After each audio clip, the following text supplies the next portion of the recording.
প্রথম কথা হচ্ছে আজকে বিজয়ের এই ৫৪তম বার্ষিকীতে আমাদের বীর মুক্তিযোদ্ধা, শহীদ, প্রতিবন্ধী যারা চলে গেছেন, যারা এখনো বেঁচে আছেন, তাদেরকে আমরা শ্রদ্ধার সাথে স্মরণ করছি, তাদের রুহের মাগফিরাত কামনা করছি এবং তাদের যে ত্যাগ তিতিক্ষা সেটাকে আমরা স্মরণ করছি।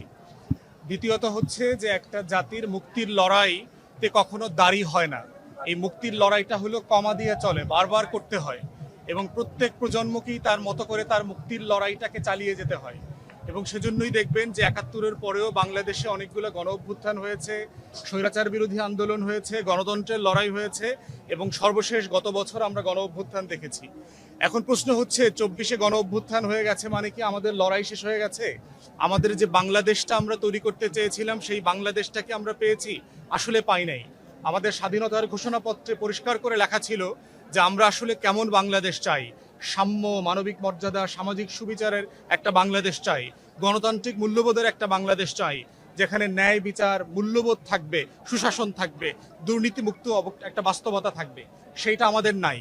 অতএব ২৪ এসে আমাদেরকে আবার জানিয়ে দিয়ে গেছে যে ৭১-এর স্বপ্নগুলো পূরণ হয় নাই।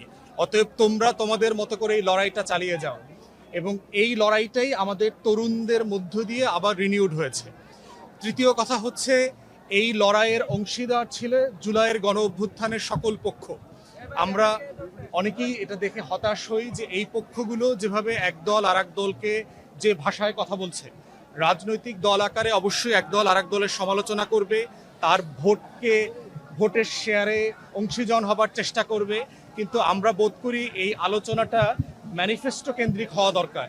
যে দল এ বলবে যে আমি আসলে স্বাস্থ্যখাত কিভাবে চালাবো, দল বি চ্যালেঞ্জ করবে যে এইভাবে এটা চালানো উচিত হবে না।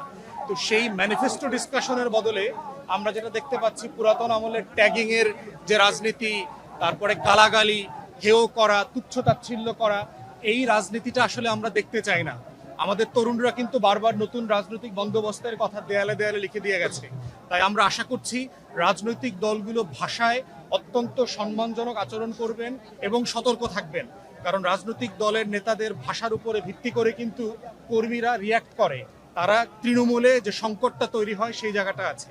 সুষ্ঠু নির্বাচনের ক্ষেত্রে মোটা দাগে দুইটা চ্যালেঞ্জ আছে আমাদের সামনে এখন। প্রথম চ্যালেঞ্জ হচ্ছে রাজনৈতিক দলগুলোর আচরণ খাইসলতে কোনো পরিবর্তন আমরা দেখতে পাচ্ছি না। পুরাতন বন্দোবস্তের যে আচার আচরণ, আরেকজনকে নাই করে দেওয়া, ক্যাম্পেইন করতে না দেওয়া, তাকে মাঠে উঠতে দিবে না, রামদার হুমকি, এইটার হুমকি, সেইটার হুমকি, ব্যানার ছিঁড়ে ফেলা। আমার কলিগ ঢাকা 10-এর ব্যারিস্টার মিলির ব্যানার ফেস্টুন কয়েকবার তুলে ফেলছে, ২৪ ঘন্টার ভিতরে তুলে ফেলেছে। তো এই আচরণগুলো বন্ধ হওয়া দরকার। আমরা চাই একটা মেধাভিত্তিক প্রতিযোগিতা হোক, যে আমি কি করছি, আপনি কি করছেন, আসেন জনগণের কাছে যাই, জনগণ কোনটাকে বেছে নেয়। তো এই রাজনৈতিক আচরণ এবং খাইসলতের একটা পরিবর্তন হওয়া দরকার। দ্বিতীয় চ্যালেঞ্জের জায়গা হচ্ছে প্রশাসনিক। এবং আপনারা গতকালকে মাননীয় প্রধান নির্বাচন কমিশনার এবং স্বরাষ্ট্র উপদেষ্টার মন্তব্য দেখেছেন, যেগুলো খুবই বাচ্চা সুলভ এবং দায়িত্বহীন। এবং এই ধরনের ব্যক্তিদের মধ্য দিয়ে আসলে আমরা যারা রাজনৈতিক কর্মী, আমরা মাঝে মধ্যে হতাশ হই এবং আমরা আস্থা খুঁজে পাই না। তো সেই জায়গাতে আমরা বোধ করছি যে আইন শৃঙ্খলা বাহিনীকে অ্যাক্টিভ করাটা এখন আমাদের সবচেয়ে জরুরি কাজ। এবং শুধু আজকে দেখেন, এত বড় একটা আয়োজন, আপনি আসলে আইন শৃঙ্খলা বাহিনীর কয়জন মানুষকে চারদিকে দেখেছেন? এইখানে একটা দুর্ঘটনা ঘটলে এই দায়টা কে নেবে?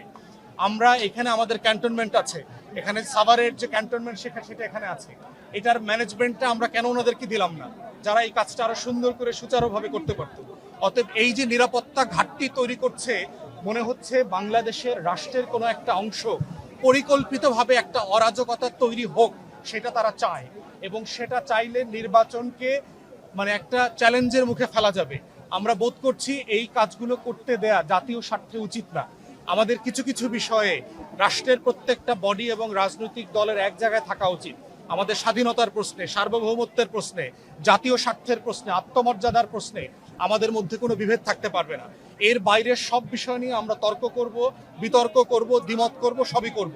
তাই আমরা বোধ করছি প্রশাসনিক এই চ্যালেঞ্জ নির্বাচন কমিশন এবং অন্তর্বর্তীকালীন সরকারকে সিরিয়াসলি অ্যাড্রেস করতে হবে। পার্টিকুলারলি আইন শৃঙ্খলা পরিস্থিতি, অপারেশন ডেভিল হান্ট ফেজ 1 আমরা দেখেছি, যৌথ বাহিনী ম্যাজিস্ট্রেসি নিয়ে মাঠে আছে 1 বছরের উপরে, কিন্তু আইন শৃঙ্খলা পরিস্থিতি কিন্তু তেমন সন্তোষজনক উন্নতি হয় নাই। আমরা আশা করছি এই সময়টাতে এই ড্রাইভটা দিয়ে সরকার যেন ভোটার এবং রাজনৈতিক কর্মী সবার আস্থা অর্জন করেন। সবাইকে ধন্যবাদ।